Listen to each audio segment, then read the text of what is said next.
Nous allons étudier le Daf Kav Gimel dans Masechet Gitin et nous rappelons ce qu'il y avait dans la Mishnah à la fin du Daf Kav Bet. A Kol Ksherim Lichtov et Aget, tout le monde est kasher, est apte à écrire un get. A Filou Cheresh Shotev et Katan, même un Cheresh Shotev et Katan. Donc Cheresh, celui qui est sourd muet, Shotev, celui qui est fou, qui a perdu la tête. Et Katan, c'est un mineur. Et Isha Kotevet et Gita, une femme peut écrire son get. La Gemara s'étonne, dernière ligne du Daf Kav Bet Amud Bet. Mais Allah venait dire Aninhu, comment ces gens-là, le sourd-muet, le choté, le katan, le fou et le mineur, comment peuvent-ils écrire alors qu'ils ne sont pas Benedera, ils n'ont pas a priori d'esprit apte à pouvoir faire justement une action qui est nécessaire ici, à divorcer une femme. Et on a une intention d'écrire l'ishma, le get, il y a des halachot. Amar Ravuna nous dit, Vehu Shaya Gadol Ormen al Gabab. Obligé de dire que lorsque la Mishnah nous dit que ces gens-là, qui a priori n'ont pas de sechel pour pouvoir prendre une décision ou avoir une kavana, une intention d'eux-mêmes, eh bien on est obligé de dire qu'ils ne sont cachers que s'il y a un adulte à côté qui est conscient et qui leur dit voilà, fais ci, fais ça. Quand tu écris pour telle dame, pour telle personne, avec telle intention. Amalé Rav Nachman du coup dit et la merata, si c'est cela. On va être kochavim, ve Israël omed al gabav, achinem il est caché. Alors si c'est ça, si finalement ne sont cachers ces gens-là dans la Mishnah que parce qu'il y a un adulte à côté qui leur dit quoi faire, si c'est ça même un non-juif, devrait pouvoir écrire. Puisque finalement, on s'en fiche que la personne n'ait pas la kavana à la base, puisqu'on a dans tous les cas un adulte à côté pour lui dire quoi faire et quoi penser. Ça devrait être caché. Or, mais si tu voulais me dire que oui, effectivement, c'est faux. Parce que même si la Mishnah n'en a pas parlé, il y a une braïta qui lui dit clairement Vehatania, on va être kochavim pasoul. Un non-juif, il est pasoul, il ne peut pas écrire un get, ce qui sous-entend qu'il ne peut pas écrire un get dans aucun cas. Puisque chez nous, dans la Mishnah, on dit que ceux qui n'ont pas d'art peuvent écrire, et on imagine que c'est un cas particulier où il y a un adulte. Or, on a dit pour le Horvet Kochavim, l'idolâtre, il n'y a aucune possibilité. Alors, quelle est la différence entre les deux? La Gemara a dit Horvet Kochavim, les Da'ate des Naf Sha'avan. La Gemara fait une distinction entre celui qui n'a pas de pensée, qui n'a pas la capacité de penser, et le Horvet Kochavim qui a la capacité de penser, mais pas forcément comme il faut. L'enfant, celui qui est fou, ou celui qui est sourd-muet, ils ont une incapacité à avoir une pensée autonome, mais justement, parce qu'ils ont une capacité à avoir une pensée autonome, ils vont avoir tendance à écouter ce qu'on leur demande. On leur dit fais ci, fais ça, pense à ci, pense à ça.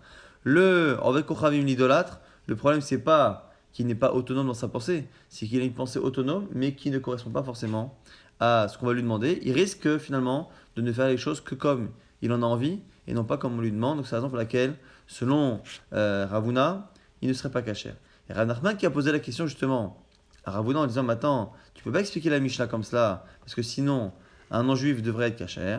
Adar Amar Rav Nachman lui-même, il est revenu sur ce qu'il a dit, et il a mitahid amre. Ce que j'ai dit, ce que j'ai objecté, c'était pas bon. Ce que j'ai dit à Ravuna en disant, mais attends, comment tu peux expliquer la Mishnah que c'est des gens qui sont aidés par un adulte? Si c'est ça, aidés par un adulte, même un non-juif devrait pouvoir le faire. Pourquoi? Des mideka pasile, leur avec kochabim, il y en a pas. Miklal de la ktiva kacher. Pourquoi? Parce que puisque dans le Mishnayot, on nous dit que le Rovet Kochavim, l'idolâtre, ne peut pas apporter un guet, c'est-à-dire qu'il ne peut pas transporter le guet que le mari envoie ou que la femme reçoit, il ne peut pas remplacer l'homme ou la femme pour l'envoi, la remise ou la réception du guet.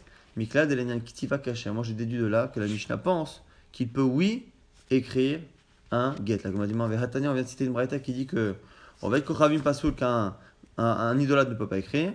L'agma répond, c'est en fonction de la marloquette Rabbi Lazar et Rabbi Meir qu'on voit encore une fois. Haï, Rabbi Lazari, c'est son Rabbi Lazar, de Amar, Haïde, Messira, Karté, qui pense que c'est la remise du guet et les témoins de la remise du guet qui séparent l'homme et la femme et non pas la Khatima, la signature Ubainal, qui va l'Ishma et l'écriture doit être l'Ishma. Et Avadai avec Kochavim, Adata de Nafshek Avid. Et c'est évident que le Rav Kochavim, il n'écoute pas ce qu'on lui demande et il fait que ce qu'il veut finalement. Et l'Agmara ici va très bien expliquer la marloquette Rabbi Lazar et Rabbi Meir.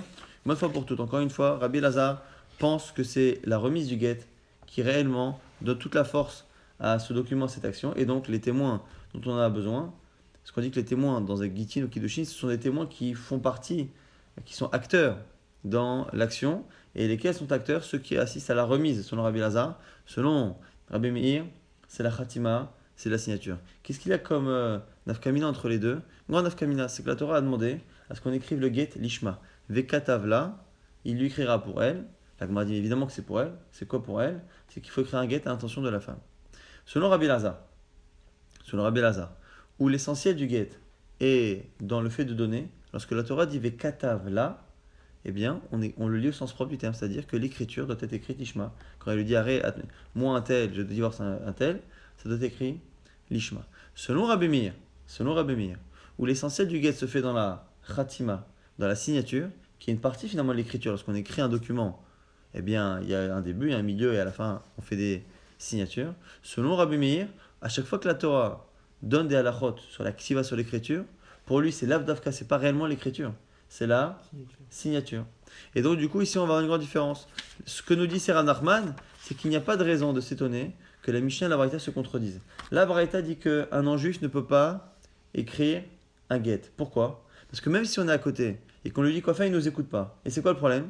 C'est qu'on lui dit, tu sais, tu dois écrire le get de monsieur un tel pour madame un tel. Tu dois écrire l'ishma. Pourquoi est-ce que Rabbi Lazar pense que Vekatavla, c'est sur l'écriture du get et le non-juif ne va pas nous écouter. Par contre, la Mishnah, nous dit Rav Nachman, la Mishnah, elle dit que l'idolâtre n'est impropre que à envoyer le get ou à le recevoir à la place de la femme, mais pas à l'écrire, c'est parce qu'il pense comme Rabbi Meir. Rabbi Meir qui pense que l'essentiel du get, c'est la signature. Et donc, lorsque la Torah elle a dit Vekatavla, il faut l'écrire, le get, à l'intention de la femme, c'est non pas l'écriture, mais la signature. Or, l'idolâtre ne va pas signer. Il va écrire le texte et ce seront des témoins juifs qui vont signer. Donc ici, on a une marque très importante entre Rabbi Lazar et Rabbi Meir au sujet de quelle est l'importance dans le get. Et du coup, en fonction de cela, est-ce que la halachot de Vekatav, d'écriture, et entre autres, le fait que ce soit à l'intention de la femme, est-ce que c'est sur la khatima, la signature, l'écriture? On va le voir tout de suite très bien dans les Mishnayot et Braïtot qu'on va voir. Amar Rav Nachman, Omer Rabbi Meir disait, Afilu metzao be'ashpa. Même si on trouve un get dans une poubelle ou par terre, quelqu'un qui trouve un get qui a été écrit, donc monsieur un tel pour madame un tel, il a déjà été écrit. Khatamo, il le fait signer après. Une tanola, il donne à sa femme cachée. Donc ici, typiquement, nous dit Rabbi Meir, même les khatrila, quelqu'un a trouvé donc un document dans lequel il dit monsieur un tel, c'est son homonyme, divorce madame un tel, l'homonyme de sa femme. Il n'est pas signé le document, il le prend, il le ramasse, donc il n'a pas été écrit pour sa femme. Il le signe, tant que la signature a été faite pour sa femme, c'est réglé. La Gemara dit Tivé, Ravaler, Rav Nachman, Rava object, Vekatav là. C'est marqué dans la Torah que Vekatav, il faut écrire le get Lishma. Lishma, Ma'ilav Tivata get, le sens propre de Vekatav, c'est l'écriture. Or ici, comme il trouve un document qui est déjà écrit, l'écriture n'a pas été faite pour sa femme, la Gemara dit Lo Khatimat Aidim, ce qu'on a dit à 5 minutes, c'est-à-dire que Rabbi Meir dira que lorsque la Torah demande à ce qu'on écrive Lishma, c'est pas l'écriture du texte, c'est les signatures. Et tu verras encore une fois, avec object, Kol get shenichtav shelo leshem isha pasoul. Tout get qui n'a pas été écrit pour une femme en particulier, il est pasoul. Eh bien pareil, avec cette Mishnah, dira à la Gemara, Ema shenechtam shelo leshem isha pasoul. Pareil là-bas, à chaque fois qu'on dira nirtav, la même interprétation que l'on a du verbe écrire dans la Torah, on l'a aussi sur les mots de la Mishnah. Lorsque la Torah dit vekatav, Rabbi Meir comprendra vechatam, il signera. Et lorsque la Mishnah dit pareil, ça n'a pas été écrit l'ishma, lui il comprendra signer l'ishma. Et tu viens encore une fois une objection. Keishu kodvo, keilu kodvo, l'ishma. Lorsqu'il écrit une partie du get, Keishu kodvo, une partie du get, keilu kodvo, c'est comme s'il avait écrit tout le get l'ishma. On m'a dit, Maïlav, Keishu kodvo le toref l'ishma, keilu kodvo le tofes l'ishma. N'est-ce pas qu'ici ça fait allusion aux deux parties, on avait déjà expliqué que dans un get il y a deux parties. Il y a le toref, le plus important, le nom de l'homme, le nom de la femme, la ville, et l'essentiel de ce qu'il y a dans un get, c'est-à-dire que la personne autorise la femme à se remarier avec qui elle veut. Tout le reste est accessoire, ce qu'on appelle le tofes. Et donc la Gemara dit, tu vois bien qu'ici on parle d'écrire en partie l'ishma et d'écrire tout l'ishma. Et ça a l'air d'être quoi? Que celui qui écrit l'essentiel du get, le début, l'ishma, c'est comme s'il avait tout écrit l'ishma, même si la suite ne l'est pas. La Gemara dit pareil, non. Lokeshu chotmo l'ishma, keilu kotvo l'ishma. Là aussi il expliquera que les deux parties dont on parle au niveau de l'écriture, une c'est l'écriture des signatures, une fois c'est l'écriture du get. Encore une fois, Rabbi Meir, que ce soit dans la Mishnah, que ce soit dans la Braïta ou que ce soit dans la Torah, n'a aucun problème à dire que les signatures rentrent dans l'explication du verbe lirtov, écrire. Lorsqu'on dit écrire un get, selon lui, c'est à la fois l'écriture du début, de la fin et à la fois la signature qui rentre encore dans les kata. Veibaitema. Alors on a vu que toutes ces Mishnayot, Braïtot, on pouvait les comprendre comme étant Rabbi Meir, mais il fallait encore une fois à chaque fois interpréter katav, écrire comme étant signé. Mais quoi qu'il arrive, la Gemara dit, tu peux comprendre toutes ces braïtot et ces mishnayot, comme Rabbi Lazar, comme c'est Rabbi Lazar. La Ma'adé Misrakate, à la limite, c'est même l'explication la plus facile. C'est de dire que lorsque dans toutes ces mishnayot, on parle d'écriture au sens propre. Donc encore une fois, entre Rabbi Meir et Rabbi Lazar, qui sont en marloquette sur quel est l'essentiel du get. Est-ce que l'essentiel du get, c'est la signature ou l'écriture? Eh bien, ça nous crée une marloquette. Ça nous crée une marloquette sur les halachot de l'écriture, et entre autres la halakha de l'ishma d'écrire le get à l'intention de la femme. Selon Rabbi Meir, où tout se passe dans la signature, c'est la signature qui doit être l'ishma, et le reste on s'en fiche. C'est pour ça que ça peut être écrit par en fait Kochavim, un idolâtre. Mais par contre, selon Rabbi Lazar, comme les signatures n'ont rien de particulier, c'est à la limite la remise du get qui sera importante, eh bien du coup on relit les versets et les mishnayot qui disent qu'il faut écrire l'ishma au sens propre du thème, il faut écrire le get ishma. Le texte doit être écrit l'ishma à l'intention de cette femme. L'ishma, c'est à son intention à elle, pour l'intention de cette femme. L'Eshem Isha, l'ishma, au nom de cette femme. Maintenant, la Gemara propose une autre explication de la Mishnah. Rabbi Yehuda Amar Shmuel, Vehu sheshiyer mekom atoref. Peut-être que lorsqu'on a dit que le katan, le mineur ou celui qui n'a pas toute sa tête, eh bien, peut écrire un get, c'est dans un cas où en fait, il n'a écrit que la partie accessoire. Il a laissé les premières lignes, qui sont le toref, donc la partie la plus importante, qui elle nécessite justement une intention d'écrire l'ishma à l'intention de cette femme. Eh bien, quand on dit que ces gens-là ne sont cachers, ils ne sont cachers que pour écrire la partie accessoire et pas la partie essentielle. Mais chen amarav haga mishmedia roula, comme ça on a dit au nom de roula, ve ushishia mekomatoref, ve Rabbi Lazar. Et donc du coup on aurait laissé mekomatoref. Et c'est finalement selon Rabbi Lazar cette Mishnah. Ve Rabbi Zrika amar Rabbi Yochanan et Inatora. Et maintenant on dit au nom de Rabbi Yochanan, c'est Rabbi Zrika qui dit au nom de Rabbi Yochanan et Inatora. Cette explication qu'on vient de donner, de dire que finalement, lorsque ces gens-là sont cachers pour écrire, ils ne peuvent écrire que la partie accessoire. Et la Mishnah, elle est selon Rabbi Elazar, l'Agma dit Inatora, c'est faux. Impossible d'expliquer ça. Pourquoi? Ma Inatora, pourquoi? Amarabi Abba, Kanodiacha, She'en Koach Lishma, vers Rabbi Meiri. Si tu lis bien la Mishnah, tu te rends compte que la Mishnah te dit clairement, en te disant de manière simple, que tous ces gens qui n'ont pas a priori d'esprit et qui n'ont pas de kavana, qui ne peuvent pas avoir une intention particulière, eh bien peuvent écrire un get. Tu vois bien ici clairement qu'on t'a fait comprendre qu'il n'y a pas de koach dans le lishma, vers Rabbi Meir hi, c'est-à-dire que c'est une manière de te dire clairement que l'écriture du get n'a pas besoin qu'elle soit lishma, et donc ce serait Rabbi Meir, Dama et Khatima Kate qui pense que c'est la signature qui est la plus importante. La Gemara dit attends, tu dis ça nom de Rabbi Yochanan. Et pourtant, nous on a dit l'inverse en son nom. Veha Amar, Rabba Bar Bachana Amar Rabbi Yochanan. C'est plus Rabbi Zrika, mais c'est un autre élève de Rabbi Yochanan. Que la Mishnah, c'est Rabbi Lazar. Elle m'a dit Amoraïm, c'est une marloquette dans les élèves, dans les Amoraïm, dans les élèves de Rabbi Yochanan. Valiba de Rabbi Yochanan, au nom de Rabbi Yochanan. Donc, du coup, encore une fois, on avait cette fameuse Mishnah qui nous disait que ceux qui étaient sans esprit, les enfants, les fous ou le sourd-muet étaient capables d'écrire un get. Alors on avait dit que c'était dans un cas où il y avait un adulte avec eux. Et la Gemara avait dit du coup que s'il y a un adulte avec eux, il se peut même qu'un non-juif soit capable de le faire. Et en fait, c'était lié à une marloquette. Est-ce que on pense encore une fois que c'est la signature ou c'est le don du get qui est essentiel? Si c'est la signature qui est essentielle dans le get, toute la lachot d'écriture se reporte sur la signature, et donc du coup l'écriture peut être écrite par n'importe qui. Et selon Rabbi Lazar, on n'a pas de nécessité de changer le sens des versets. Donc lorsque la Torah nous demande d'écrire à l'intention de la femme, il faut que ce soit écrit à l'intention de la femme, et donc du coup l'idolâtre ne peut pas écrire un get. Nouvelle Mishnah au sujet maintenant de la shlichut, le fait d'envoyer un get à la femme. À kol ksherim la vie est à get. Tout le monde peut amener un get. Chutz, mecheresh, shoté, vekatan, vesuma, vervet, kochavim. Sauf les trois qui ont été cachés pour écrire, ceux qui n'ont pas de da'at, cheresh, shoté, vekatan. Donc c'est toujours les trois qu'on met ensemble qui ont le même statut dans beaucoup de halachot. Cheresh, le sourd-muet, shoté, le fou, et le katan, le mineur. Et on rajoute ici suma, l'aveugle, vervet, kochavim, et l'idolâtre. Maintenant, kibel katan, ve'igdin, cheresh, meit pakar, suma, veit patar, Shoté, Nishlafa, Ovet Kochavim, Benigayer, Pasoul. Tous ces gens-là qui ne peuvent pas être shaliach, ils ne peuvent pas être missionnés pour remettre un get à la femme, s'ils ont reçu cette mission en ayant leur statut qui ne fonctionne pas, donc fou, mineur, non-juif, ainsi de suite, et qu'entre-temps, ils ont changé leur statut, ils l'ont amélioré, donc le non-juif s'est converti, le mineur est devenu grand, et ainsi de suite, on ne va pas expliquer tous les cas, eh bien, pasoul, ça ne marche pas. Pourquoi? Parce que dès le départ, la shlichut, la mission, n'a pas pu prendre effet puisqu'il n'était pas akshérim. Par contre, un cas différent, dans un cas, aval pikiach, nitraresh, vechaza, venitpakach. Quelqu'un qui est en bonne santé, qui après est devenu sourd-muet, en plein milieu de la shlichut, et qui après est redevenu bien entendant et parlant. Et après, la Gemara, la Mishnah, enchaîne avec tous les cas similaires. Pareil, patour venistama vechaza venistapar, un voyant qui devient non-voyant et qui après retrouve la vue.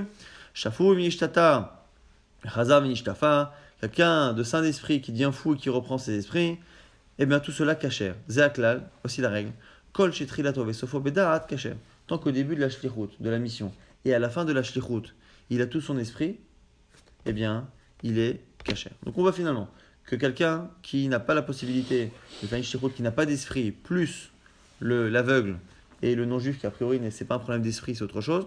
En tout cas, tous ceux qui n'ont pas d'esprit, plus l'aveugle et le non-juif, ne peuvent pas faire une shlichut. Et tant qu'au départ, ils ne peuvent pas, c'est problématique. Au départ ou à l'arrivée. Mais par contre, si au départ et à l'arrivée, ils sont en bonne santé et qu'au milieu entre les deux, ils ont un statut qui pose problème, eh bien, la shlichut est bonne. La Gemara s'étonne. Bish lama cheresh ote vekatan. Les premiers cas, je les comprends. Cheresh ote vekatan, c'est encore une fois les trois cas classiques de ceux qui n'ont pas de possibilité de réfléchir. Donc, comme ils ne peuvent pas penser, ils ne peuvent pas non plus faire une mission. De la Bénédernino, ils n'ont pas d'esprit. On va être kochavim navi. Pareil pour le non-juif, je peux comprendre l'idolâtre. Pourquoi? De lav bar eterahum. Parce qu'il ne peut pas remettre un get, puisque lui-même, il n'est pas Betorat Gitin Vekidushin. Pour pouvoir remettre, être missionné pour un get, il faut être soumis lui-même au halachot de mariage et de get. Or, lui, il ne peut pas faire un get pour autoriser sa femme, il ne peut pas utiliser ce moyen-là. Donc, du coup, il ne connaît pas, il ne peut pas être missionné pour cela. Et la Souma, l'aveugle, Amaelo, pourquoi pas? Pourquoi un aveugle ne pourrait-il pas être missionné pour donner un get à une femme? Maravchesh et Rachedou dit, les filles chez nous, minotlo ou le minotno. Il dit pourquoi? Parce qu'il ne sait pas réellement qui lui donne et il ne sait pas à qui il remet. Donc la Gemara ici nous dit que la raison pour laquelle le souma, l'aveugle, ne peut pas être missionné, c'est parce qu'il n'est pas certain de qui lui donne le guet. Il n'est pas certain de le remettre réellement à cette femme-là. La Gemara s'étonne. Elle dit Matkif la Rav Yosef. Alors, intéressant qu'ici on a une discussion entre Rav Shechet et Rav Yosef, qui les deux ont fini leur vie en étant aveugles et donc qui ont justement une connaissance dans ce domaine. Et hier souma mutar veishto. Il lui dit Rav Yosef qui a fini sa vie aussi aveugle. Il lui dit mais dis-moi comment un homme a le droit d'avoir une relation avec sa femme? Veyar ben adam mutarim binchotem balayla. Et comment dans le noir complet un homme peut avoir une relation avec sa femme, si ce n'est en vérifiant qu'elle est sa femme, sans la vue, quelqu'un d'aveugle ou quelqu'un dans le noir. Et là, bitviot aina dekala, c'est par la reconnaissance de la voix. Achanami, bitviot aina dekala. Ici, pareil, c'est la reconnaissance de la voix. La Gemara nous dit que il y a certaines choses qui sont très particulières, et entre autres, l'apparence, la voix. La voix, c'est quelque chose qui est très facile à déterminer. Lorsqu'on connaît quelqu'un, on reconnaît sa voix entre mille, et donc, ici, on parlerait d'un aveugle qui connaîtrait à la fois le mari et à la fois la femme, de telle sorte à ce que dans son entourage, lorsqu'il entend la voix de monsieur Untel qui lui dit va donner à ma femme, il est certain, autant qu'un voyant, que c'est bien monsieur Untel qui lui a donné. Lorsqu'il voyage, qu'il arrive dans cette ville, il dit je vais donner la guette à madame Untel. Lorsqu'il entend la voix de madame Untel qu'il connaît depuis longtemps, il est certain, exactement comme un homme, un aveugle, qui peut avoir une intimité avec sa femme en étant certain que c'est elle. Et là, Rav Yosef, donc Rav Yosef n'est pas d'accord. Donc au lieu de donner cette raison-là, que le non-voyant ne reconnaît pas les gens à qui il a affaire, il propose autre chose. Ici, c'est parce qu'on parle d'un guet qui a été écrit en dehors d'Eretz Israël et qui arrive en Eretz Israël. C'est parce qu'on a dit, encore une fois, au début de la Masechet, au début du second chapitre, que lorsqu'un guet provient de l'étranger et arrive en Eretz Israël, il faut absolument que le témoin ait assisté à l'écriture et à la signature et qu'il puisse le dire. Or, ici, évidemment, que le non-voyant ne peut pas attester qu'il a assisté à l'écriture et à la signature. Et donc, c'est pour ça qu'il est... Parce que du coup, ici, Rav Yosef a limité le issour du souma. Le souma ne peut pas faire de shlichut que dans une shlichut de chutz laaretz dans laquelle il faut témoigner. Mais sinon, stam, une shlichut entre deux villes d'Eretz Israël, il pourrait, selon Rav Yosef. Amalé Abaye lui dit, et là, mais ata, patouach venistama, des matzi amarachinami des kacher. Si c'est ça, selon toi, Rav Yosef, la raison pour laquelle un souma ne peut pas faire une shlichut de chutz laaretz, c'est parce qu'il ne peut pas dire qu'il a assisté à l'écriture et à la signature, qu'il a vérifié que c'était comme il faut. Donc selon toi, lorsque la personne a reçu la mission qu'elle était bienvoyante, qu'il part en chemin et que le en chemin il perd la vue, selon toi, il peut continuer sa mission. Parce que selon toi, il n'y a aucun problème du fait d'arriver là-bas et de ne pas voir la personne parce que dans tous les cas il reconnaît à la voix. Et l'essentiel selon toi, c'est qu'il ait pu voir à l'origine l'écriture du guet. Donc selon toi, ça devrait marcher. Or, tu vois bien que dans la Mishnah, on n'a pas dit ça. La Mishnah dit quoi? Patouar venistama vechaza venistapar kacher. Dans quel cas on a dit que c'est kacher? Lorsque la personne voyait bien, est devenue non-voyante, et après a retrouvé la vue. La Mishnah nous dit que c'est quoi le cas où on a un aveugle qui a pu faire sa mission? C'est lorsqu'au départ il était bien voyant, et qu'à la fin il était voyant. Mais selon toi, il suffit qu'il le soit au début. Si au début il est voyant, il a vu l'écriture et la signature, après, même s'il reste aveugle jusqu'à la fin de ses jours, ça ne pose pas de problème, parce que selon toi, l'essentiel du problème pour un non-voyant, c'est le moment de l'écriture. Tu vois bien que dans la Mishnah, ça a l'air d'être autorisé le non-voyant que s'il retrouve la vue à la fin, au début et à la fin. La Gemara dit non, faut pas tellement faire attention à cette partie de la Mishnah. Pourquoi? Parce qu'en fait, on a dit cette formule-là que parce que tous les autres, ça fonctionne comme ça. C'est quoi tous les autres? Un type qui a son esprit, qui perd la tête et qui le retrouve. Quelqu'un qui, on a tous les cas, tous les psulim habituels, il faut absolument qu'il les retrouve. Et donc, comme dans tous les autres psulim, on a besoin qu'il soit kasher au début et kasher à la fin. Pareil pour celui qui est sourd et muet. Il entend bien et il parle. Il devient sourd et muet, il a besoin de retrouver la parole. Et l'ouïe pour reprendre son statut de départ. Et donc c'est pour ça que pour l'aveugle, on a dit la même chose. Mais dans l'absolu, c'est le seul cas où à la limite, on n'a pas besoin qu'il y revienne. En fait, on n'a pas besoin réellement qu'il retrouve la vue. Il dit des katané, c'est parce qu'on a enseigné les autres cas. On a dit que celui qui était saint d'esprit, qui devenait fou, qui reprenait ses esprits, là-bas on est obligé de dire qu'il reprend ses esprits. Aval, lo chazav nishtafal aussi, non. Du coup on a enseigné pour que la Mishnah soit homogène. On a dit pareil pour l'aveugle, il voit bien, il perd la vue et retrouve la vue. Mais réellement, on n'en a pas besoin. Ravashi dit la preuve que c'est ça, c'est regarde l'académie, regarde la fin de la Mishnah. Zéaklal, une fois qu'on a cité les cas, on dit Zéaklal, voici la règle. Que vient nous apprendre la règle finalement? Kol shetrilato vesofo bedaat, kacher. Tout celui qui commence et qui termine sa shlichut, sa mission, avec tout son esprit, eh bien il est caché. Et là, un problème, c'est qu'ici, on n'aurait pas dû dire avec son esprit. Et l'okatane kol shetrilato vesofo bekashrut kacher. On aurait dû dire tout celui qui commence sa mission et qui la termine en étant cacher. C'est quoi en étant cacher? C'est qu'il respecte les conditions de kashrut. Or, ici on a parlé de da'at, celui qui a toute sa tête. Mais dans la liste, il y a des gens qui ne sont pas cachers parce qu'ils n'ont pas toute leur tête, comme le fou, comme le sourd-muet, comme l'enfant, ainsi de suite. Et après, on a celui qui est aveugle, qui, quoi qu'il arrive, on ne dira jamais que celui qui est aveugle n'a pas toute sa tête. Donc pourquoi on a dit à la fin cette règle-là, en parlant que de celui qui doit avoir toute sa tête au début et à la fin? C'est pour dire que qui a besoin d'être caché au début et à la fin? Celui qui a un problème au niveau de son esprit. Celui qui a un problème au niveau de son esprit, lui, il doit avoir son da'at, son esprit au début et à la fin. Mais par contre, le fait d'être caché, c'est-à-dire comme quelqu'un qui est bienvoyant, le fait d'être bienvoyant, c'est nécessaire pour la cache-route, eh bien, il peut ne l'être qu'au début et ne pas l'être à la fin. C'est pour ça qu'on n'a pas dit kol shetrilato vesofo be cache-route, on a dit kol shetrilato vesofo be da'at par connaissance, shma mina. De là, on apprend. Donc la Gemara a l'air pour l'instant d'accepter cette réponse. Pourquoi, si on résume, pourquoi l'aveugle ne peut pas être missionné? Dafka, lorsque le guet provient de l'étranger, pour arriver en chutz laaretz, c'est parce qu'il a besoin de témoigner sur l'écriture et qu'il ne peut pas témoigner. Mais du coup, puisqu'on voit que c'est ça le problème, eh bien à partir du moment où il était voyant au moment de l'écriture, qu'il assistait à l'écriture et à la signature, même si après il perd la vue et qu'il ne la retrouve jamais, il reste cacher. C'est comme ça que la Gemara a l'air d'accepter la réponse de Rav Yosef. Baromine, mais Rabbi Ami maintenant pose la question à Rabbi Ami. Ayved ma'ush et aseh shliach, les kabel get isha miyad ba'ala. Est-ce que finalement un Ayved peut être mekabel, peut recevoir le get à la place de la femme. Amar lehu, la Gemara répond, mi des capacités les rovet kochavim, miklal de kacher. Le fait que la Mishnah nous ait dit qu'un non-juif ne peut pas recevoir un get et qu'on n'ait pas parlé d'un Eved, avec un statut un peu intermédiaire, qui est un peu un statut intermédiaire, un Eved qui à la base est non-juif, mais qui est déjà dans un processus qui va l'entraîner lorsqu'il sera libéré à être juif et qui déjà, qui a déjà un pied, on va dire, ou un demi-pied, on va dire, dans le judaïsme.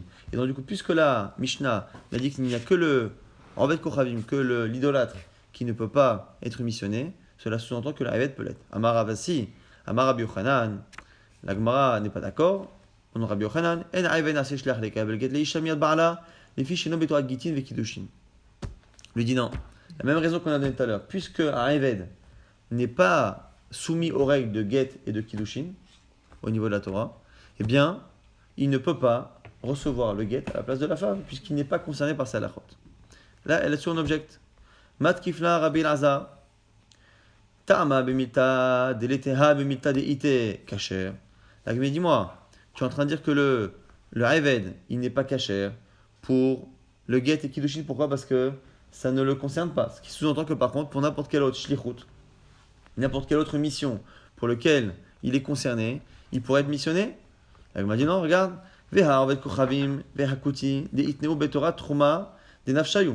Or, on voit ici qu'un non-juif ou un kouti, donc ici kouti, c'est aussi des convertis un peu particuliers, voilà, certains disent des samaritains, mais en tout cas, ils ont un statut plus ou moins ici de Orvet Kochavim.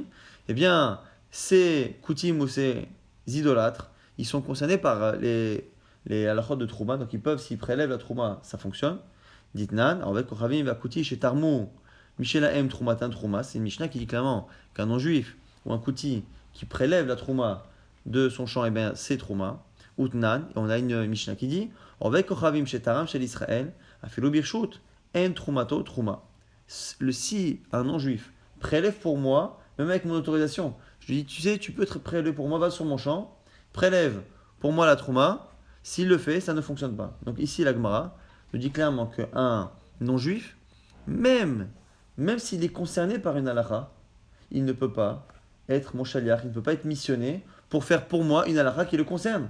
L'exemple même, c'est la Trouma. Il peut prélever la Trouma pour lui, mais il ne peut pas la prélever pour moi. Donc on voit bien qu'au-delà du rapport qu'il peut avoir avec cette halakha, et du fait qu'il soit concerné par cette halakha, il ne peut pas être missionné. Maïtama, quelle est la raison? La Mishom Yirtiv, Gamatem, Terumat Hashem, c'est marqué dans la Torah. Ken tarimu Gamatem, vous aussi, vous prélèverez. Gamatem, vous aussi, c'est marqué 2 fois. Terumat Hashem, la Teruma pour Hashem. C'est quoi Ma'atem? Israël, Av Shuchachem, Israël. Pourquoi on dit encore une fois vous aussi? C'est quoi vous? C'est pour dire que vous prélevez la Trouma vous-même ou quelqu'un d'autre. Mais vous, c'est quoi vous? C'est quelqu'un comme vous, c'est-à-dire un juif et non pas un Orvet Kochavim. La Gemara repousse. Amre deber Rabbi Yanai, lo ma'atem benibrit, af shuchachem benibrit. Non. La Gemara dit non. Quand là-bas on a dit vous et pas les autres, c'est pas vous juifs et pas les non-juifs, ce qui exclurait à la fois le non-juif et à la fois le serviteur. C'est vous qui êtes dans le pacte et pas ceux qui ne sont pas dans le pacte. Or, le Orvet Kochavim, encore une fois, puisqu'il commence à devenir Eved, serviteur, il commence déjà à rentrer dans un processus de Mila, de Mikvé, éventuellement, une fois qu'il sera libéré, de conversion. Et donc pour la Shlichut, nous dit ici la Gemara, pour la Shlichut, c'est vrai que le non-juif n'est pas concerné. Donc même si le non-juif prélève sa Trouma, il ne peut pas prélever la mienne, parce qu'on l'a exclu en disant qu'il faut absolument faire partie du Brit.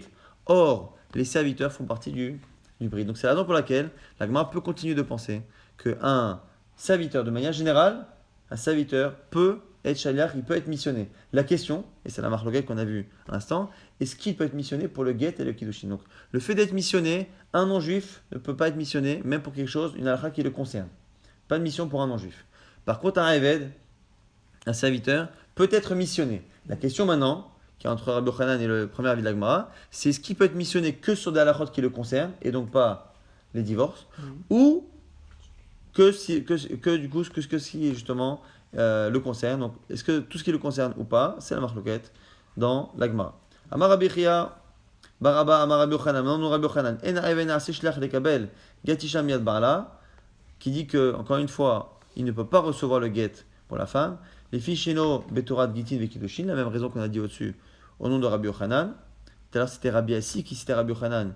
Ici c'est Rabbi Chia Bar Abba. Rabbi Yochanan avait beaucoup d'élèves qui transmettaient ses enseignements, donc il est très fréquent que l'on signe plusieurs enseignements, parfois même contradictoires, de Rabbi Yochanan au nom de plusieurs élèves. En tout cas, la même idée encore une fois ici. Il ne peut pas, non pas parce qu'il ne peut pas être shaliach, mais parce qu'il ne peut être shaliach que dans une halakha qui le concerne. Mais afal pi sheshaninu are at shifra uvlader ben chorin. Et même si on a dit qu'un maître peut dire à sa servante qui est enceinte, toi tu restes shifra, tu restes servante, mais le bébé que tu as dans le ventre sera libre. Ben chorin, imaita obera zartalo. Si elle est déjà enceinte et donc que le bébé est déjà physiquement existant, eh bien Zartalo, elle peut accepter la libération de son fils. Donc on a ici la même halakha qu'on a dit tout à l'heure, que le serviteur ne peut pas, selon Rabbi Yochanan, recevoir le guet à la place de la femme parce qu'il n'est pas concerné par sa halachot. Mais par contre, nous dit Rabbi Yochanan, une servante peut recevoir la libération pour son Eved. Et là, Gemara va essayer de développer ce second passage. Maïmaïta obra zartalo. C'est quoi cette histoire-là de femme enceinte qui reçoit le guet pour son bébé? Katara Shmuel bar Yehuda, Amar Rabbi Yochanan, Tarte Amar. Alors, on a répondu au nom de Rabbi Yochanan. C'est Shmuel bar Yehuda qui est venu répondre ce qu'a dit Rabbi Yochanan. Il a dit, il nous a enseigné deux halachot. C'est-à-dire, Ni'im devarim she'aven mekabel get achavero miyan rabo shel chavero avalo miyan rabo shelo. Première halakha déjà, c'est que un eved, un serviteur, peut recevoir la libération, quand le get, ici le get de libération, il peut recevoir un document qui libère un Eved, mais un autre Eved qui appartient à un autre maître. Mais il ne peut pas recevoir la libération de son ami serviteur qui appartient au même maître que lui. Donc on va donner les cas. On a deux maîtres qui ont chacun un serviteur. Si un maître veut libérer son serviteur par l'intermédiaire de l'autre serviteur, c'est possible. Donc un maître va voir le serviteur de son copain et lui dit, tu sais, tu prends le document pour mon serviteur, ça c'est possible. Par contre, un maître qui aurait deux serviteurs, il ne peut pas utiliser l'un des deux comme étant shaliach, missionné pour recevoir la libération de l'autre. Pourquoi? Parce qu'il faut absolument que lorsque le maître donne son document, il faut qu'il sorte de sa propriété. Et si finalement il le met dans la main d'un de ses serviteurs, ça reste dans sa propriété et ça ne fonctionne pas. Ça, c'est la première chose. Ve'im lechoshcha adam lomar zo alacha shnuya imakta obera zartalo. Et du coup, ça qu'a voulu dire finalement Rabbi Yochanan, c'est que si tu t'étonnes de cette alacha à cause de ce qu'on a dit au sujet justement de la femme enceinte, c'est-à-dire que la femme, elle est la servante de son maître. Le bébé qui est dans son ventre, lui aussi, il est serviteur ou futur serviteur de son maître. Or, on voit que les deux donc, appartiennent au même maître et qu'elle peut recevoir finalement la libération pour son fœtus. Donc, du coup, elle est shliach, elle est missionnée pour un autre serviteur de son maître. Et donc, normalement, ça ne devrait pas marcher. Si tu me dis, on a enseigné Maïtar Obera Zartalo que si elle est enceinte, ça marche. Shnek Dola et Morlo, regarde, répond. Shnek Doleador, il y a deux grands chachamim qui ont répondu. Puis Shutador qui ont expliqué la chose. Rabbi Zera et Rabbi Shmuel bar Yitzhak, qui sont Rabbi Zera et Rabbi Shmuel bar Yitzhak. Hadamar Hamani Rabbihi. De Amar Ameshaher Hatsia Avdo Kana. Un, il a dit que c'est parce que cet enseignement-là, c'est Rabbi, qui dit que Ameshaher Hatsia Avdo Kana, que celui qui libère la moitié de son Eved Kana. Vehad Amar, et l'autre il a rajouté Maït Amad de Rabbi Veha, c'est quoi la raison de Rabbi? Kassavar Oba Yerech Imo, il pense que le fœtus n'est qu'une partie du corps de la mère, de manière générale. Et donc du coup, Venaase Kimish Iknala Echad Mevaria, c'est comme s'il avait fait acquérir une partie de ses membres. C'est une discussion dans la Gemara à plusieurs reprises. Est-ce que le fœtus n'est qu'un membre finalement de la mère tant qu'il n'est pas sorti et qu'il n'a pas un statut de Neshama d'âme à part entière? Ici, Rabbi pense que oui, effectivement, le fœtus n'est finalement qu'un membre du corps de la mère, et finalement, en lui disant « je veux libérer ce fœtus, c'est comme s'il libérait une partie de son corps. Et du coup, on vient de dire à l'instant que celui qui libère la moitié du corps de son Réved, eh bien, il libère la totalité. C'est la raison pour laquelle cela fonctionne. Donc, si on résume cette fin-là de Gemara avant la nouvelle Mishnah, on voit finalement que on a vu que les non-juifs, quoi qu'il arrive, ne peuvent pas être missionnés pour une quelconque mission. Le serviteur, oui. Après, certains pensent que dans toutes les halachot, même celles qui ne les concernent pas, sur le Rabbi Yochanan, que celles qui le concernent. Et on vient de voir à l'instant, du coup, que on avait aussi une contradiction entre le fait que, d'une manière générale, on ne peut pas avoir un serviteur qui reçoit la libération de son autre copain serviteur qui appartient au même maître. Mais dans le cas de la femme, c'est particulier. Pourquoi une femme peut recevoir pour son fœtus? Parce que le fœtus fait partie d'elle-même. Et du coup, lorsqu'il libère une partie d'elle-même, il a tout libéré. Nouvelle Mishnah. Afan Nashim, Shena Nemanot, Lomar, Med Baala, Nemanot, Leavi Gita. Même les femmes, qui en général ne sont pas crues pour témoigner de la mort du mari. Une femme qui a Aguna, une femme, son mari a disparu. Eh bien, les Chachamim ont toléré que l'on croit un seul témoin pour permettre à cette femme de se remarier. Un seul témoin qui vient et qui dit Med Baala, j'ai vu son mari à l'autre bout du monde, il est mort, vous pouvez la laisser se remarier. Mais là-dessus, les Chachamim n'ont pas accepté. Alors, ils ont accepté tous les témoignages, donc même de 1, alors que normalement il faut 2 témoins. En général, il faut que des hommes, kshérim, et la Torah, les Chachamim ont même accepté ici les témoignages de femmes et de personnes qui en général ne témoignent pas au Beddin. Mais les Chachamim ont mis une limite. Toutes les femmes qui ont intérêt à faire du mal à cette Aguna, donc on va le dire tout de suite, c'est les belles-mères, les belles-sœurs, ainsi de suite, eh bien, n'ont pas le droit de témoigner. Donc toutes ces femmes-là, même si elles n'ont pas le droit de témoigner sur la mort de son mari, donc de la libérer, parce qu'on a peur qu'elle lui fasse du mal, dans le cas ici du guet, elles sont crues, elles ont le droit d'amener, la belle-mère de cette femme peut venir et dire voici, j'ai le guet de ma belle-fille. On verra pourquoi. En tout cas, c'est qui ces femmes-là? Chamota, sa belle-mère, Bat Chamota, la fille de sa belle-mère, donc la belle-sœur, Tsarata, l'autre femme de son mari, Vibimta, Saïbama, donc la femme du frère de son mari, qui a peur qu'à un moment donné, son mari, donc ce sera éventuellement sa tsara, ou Bat Barala, la fille de son mari, qu'il a eu d'un premier mariage. Toutes celles-là ne peuvent pas témoigner sur la mort de son mari et la libérer de cette manière, mais elles peuvent lui apporter son guet. Ma ben guet limita, la Mishnah dit quelle est la différence entre un guet, un divorce et la mort?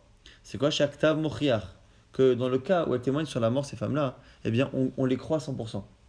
On ne vit et on ne la libère que sur leurs paroles.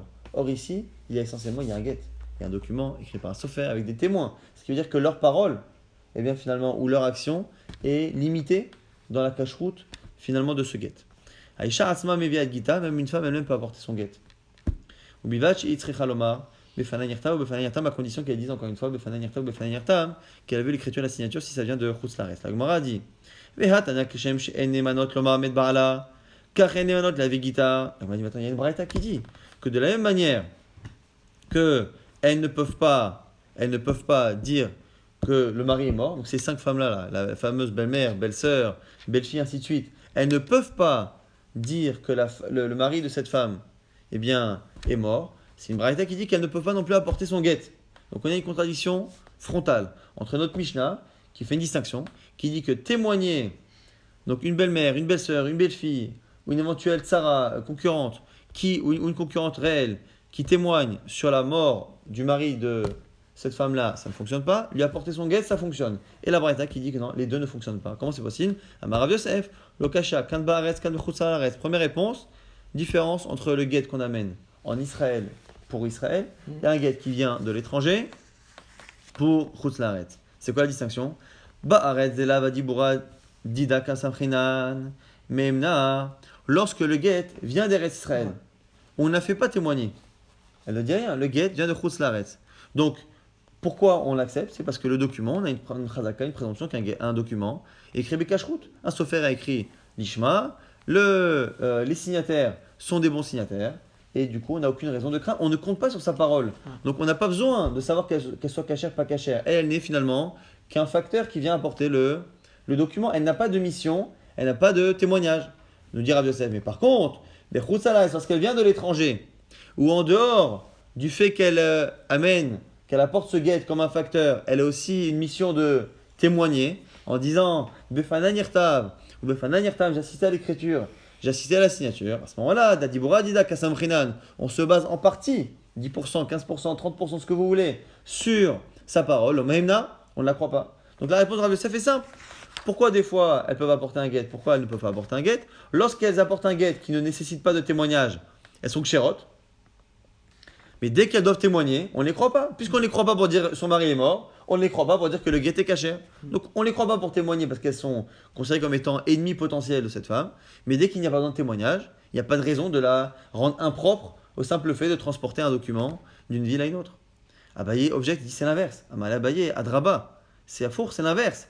Ipra mistabra, c'est l'inverse qui est logique. Pourquoi? Ba'arez de iati ba'al mar'er, majgechinan b.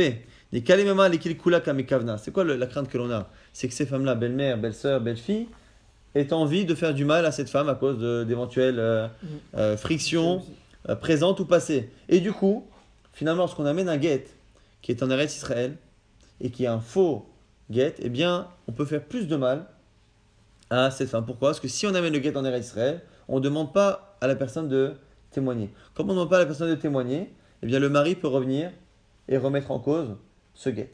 Donc finalement, un guet qui est en Eretz Israël peut finalement être mis en cause par le mari.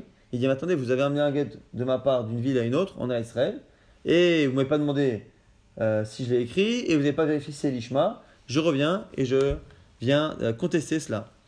L'omeimna, le chutza laaretz, de eati ba'al me'arer, l'ome biachinan be, mehemna. Mais par contre l'inverse, lorsque le guet vient de chutz laaretz, où finalement comme on fait témoigner, eh bien le mari, lorsqu'il revient et qu'il veut contester le guet et rendre finalement le mariage qu'elle a eu faux et les enfants mamzerim, on ne la croit pas, on ne le croit pas, je veux dire, et bien du coup le guet de Chos Laretz n'est pas dangereux pour cette femme. Et comme il n'est pas dangereux, on croit cette femme. Donc ici on a une marloquette vraiment entre Abaye et Rav Yosef, et la Braïta ici va confirmer ce que dit Rav Yosef, c'est-à-dire qu'il va être d'Abaye, Rabbi Shimon ben Lazar, ou même Mishum Rabbi Akiva, non Rabbi Akiva, Ishan de la Vigita, mais Kalvachomer, qu'une femme peut apporter son guet par Kalvachomer. Si déjà les femmes qui en général ne peuvent pas témoigner sur la mort de son mari, donc les belles-mères, belles-sœurs, belles-filles, concurrentes, peuvent témoigner sur le guet, donc de l'ishma, alors elle, qui peut en plus dire que son mari est mort, a fortiori qu'elle pourrait témoigner, la Braïta, au nom de Rabbi Akiva, dit clairement comme Abaye qu'à la limite, si on devait faire une distinction, ce serait plus pour autoriser le guet qui vient de Chus Laretz, puisque finalement, le guet de Chus Laretz, puisqu'on demande un témoignage à la base, on a dit c'est une manière finalement d'être Mekayem, de confirmer les signatures à l'avance, et finalement de le sécuriser. Et donc le guet qui vient de Chus Laretz est plus sécurisé que celui qui vient d'Eretz Israël. Et donc, elle ne peut pas lui faire de mal. La belle-mère, la belle-fille, elle ne peut pas... Parce que c'est quoi la crainte encore une fois? C'est qu'elle nous fasse croire que son mari est mort pour qu'elle ait les enfants mamzerim, qu'elle nous fasse croire qu'elle est divorcée, qu'elle a des enfants mamzerim, et ça, on a peur en fait qu'elle nous fasse ça, de telle sorte à ce qu'après on puisse remettre en cause la chose. Mais le guet qui vient de Chutz Laretz étant verrouillé à la base par ce témoignage de Befananirtam, eh bien, elle ne pourra pas lui faire du mal, donc c'est pour ça qu'on la croit selon Abaye. Alors ça dit que c'est à four. C'est quand on a besoin de témoignages qu'on ne la croit pas, et lorsqu'on n'a pas besoin qu'on la croit.